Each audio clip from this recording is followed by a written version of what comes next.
How's it going, guys? Welcome back to another video. Now, the community transmission for the Felucia update, which is coming next week, just went live. It's going to go over just the individual command posts and stuff for the new Capital Supremacy map that we are getting. Now, I've seen, just my general observations just based off of my streams and the comment section and stuff. It kind of feels like it kind of feels like Felucia, the hype for it's kind of gone down a bit because of the state of the game.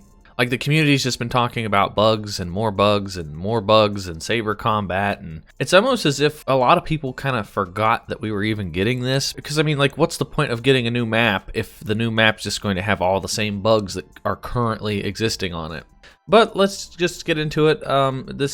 There's not much here. This is actually a really short kind of transmission. It says incoming transmission and then just gives like a little introduction to the map. I mean, you guys can read that if you want. You can just pause the video. I'm going to skip ahead because I just want to learn about the actual map itself. I don't really care about the lore that much. It says, similar to other Capital Supremacy planets, Felucia is broken up into multiple areas, with each of the 5 command posts having a set theme. It says the command post village. Felucian villages have an aesthetic that almost blends into the environment, almost as if the villages had been constructed as to no obscure or take away from natural beauty of the planet.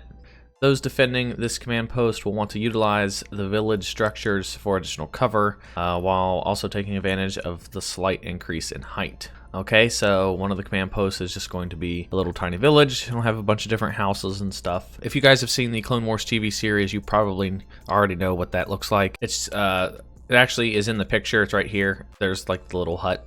They basically just look like that. Then we have Command Post Sarlacc.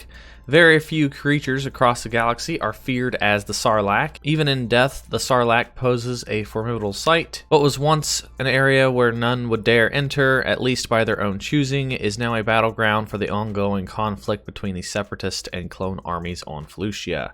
This command post is located upon a narrow structure that overlooks the now deceased Sarlacc. Defending the entrance to this structure will be pivotal should you want to keep hold of the command post. So that's kind of interesting. They have a dead Sarlacc. I don't really know the lore about Sarlaccs that much. Apparently they can be on different planets. I thought maybe that was just a Tatooine thing, because it's just kind of like a monster that's in the ground, but okay. So there's a Sarlacc on Felucia.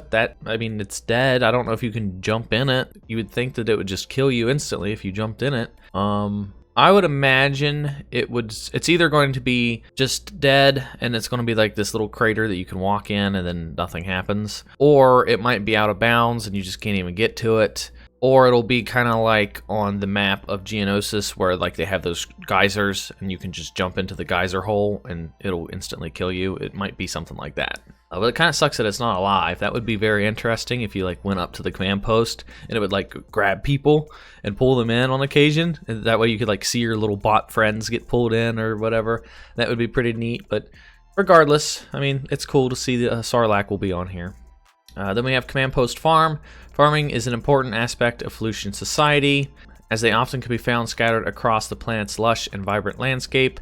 While this one idyllic farm had spent its best years being tilled and cultivated, it's now a location that bears the scars of battle. This command post is relatively open, with the bulk of the cover coming in the form of various bits of equipment, but with the entrances in multiple directions, you'll need to keep an eye out for flanking enemies. Okay, so that's the farm. Then we have caves. A network of open-air caves run amongst the Felucian landscape and have become a critical area as both the Separatists and Republic fight to control them. A fairly secluded location. You will have to get close in order to be able to see the command post, as it's located within a network of caves itself. Then it says, at least the Rancor that used to dwell here is long gone, but the remnants of it still remain. Okay, so there was a cave, and there used to be a Rancor that lived in it. So you'll probably see some bones and stuff lying around. I would say imagine the caves on the Hoth map, and then just imagine that they're grassy. Then we have the command post Swamp, used as a drop site by the Separatists. This location in some swamplands has become of key strategic importance.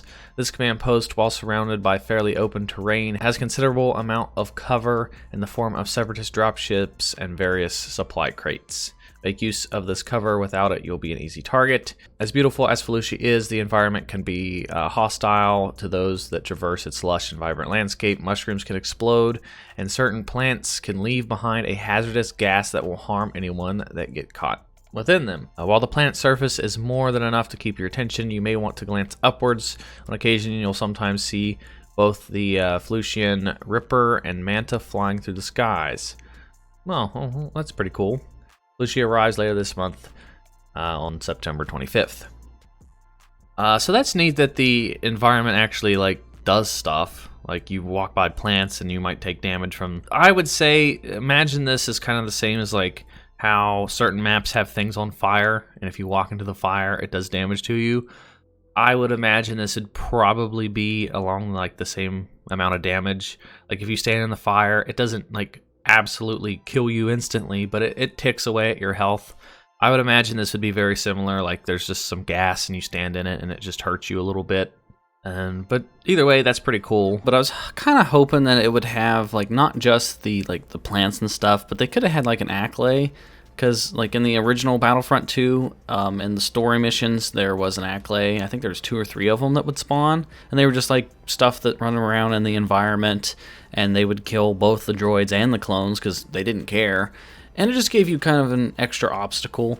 I think that would be really neat if you're just running around capturing command post after command post, and let's say you're standing next to the Sarlacc pit, and randomly an accolade shows up, and he's killing you and all your teammates, and then that's just something else that people would work to kill. Maybe the droids would team up temporarily on both sides, and then they would all shoot the accolade just together. I mean, that would be pretty interesting to see in an online multiplayer match where you have both sides working together to kill one AI boss kind of deal. I think that would be pretty neat. And then once you kill it, maybe 1 or 2 of them respawn. Every time you go up to the ship phase, you come back down to the ground phase, there's another one, and it's just got a crap ton of health. That way people can't just instantly kill it. Or you shoot it and then maybe it just runs off and then it comes back after it gets its health repleted. Maybe you can't even kill it, it just runs away.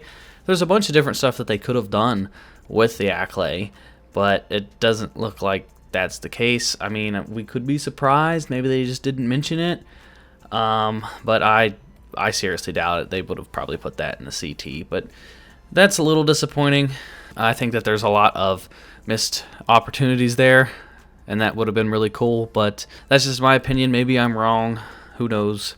It sounds like it'll be a pretty interesting map to play on, but I mean, it's kind of disappointing they didn't have any extra pictures with this, which been addressed on Reddit. Here it says, just a note, there are no new images in the CT. We are saving that for the community update video. She's looking beautiful.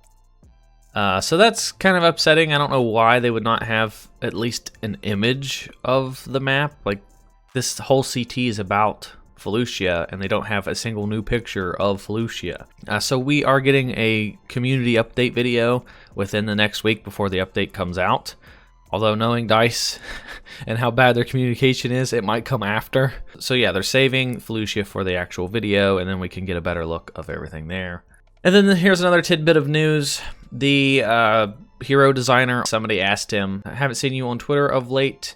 Everything all right? And then he responded, yes, focusing on bug fixes and quality of life for the next 2 patches. Don't have much fun things to talk about. I can try to do a bug debrief at some point. Thanks for checking up on me. So the main hero dude is mainly focusing on bugs, which is a good sign, but with the way that DICE is going, they always promise bug fixes, but half the time they either mess something up or they revert old bug fixes. They always do something wrong. Here's that bit of news. I'm not really that excited for it because I've been following this game for almost 2 years now, and I know how their bug fixes work. So they say they're working on bugs, but I guess we'll just have to wait and see. So I hope that they fix them. That recent event where it was just boots on the ground and there was no heroes or anything really showed me that the majority of the game's glitches comes from just the heroes. So I really hope that they put all their effort on nothing but bug fixes. Because like I said earlier, having this new Felucia map, it's cool and all, but if the glitches come along with it, it kind of defeats the purpose.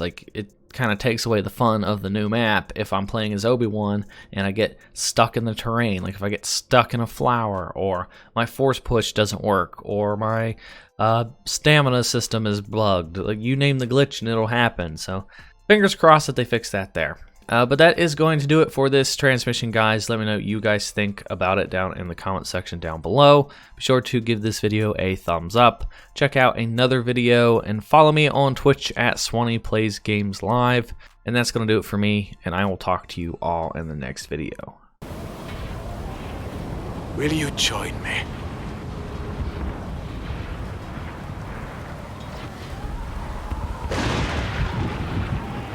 Accept your fate. I grew impatient.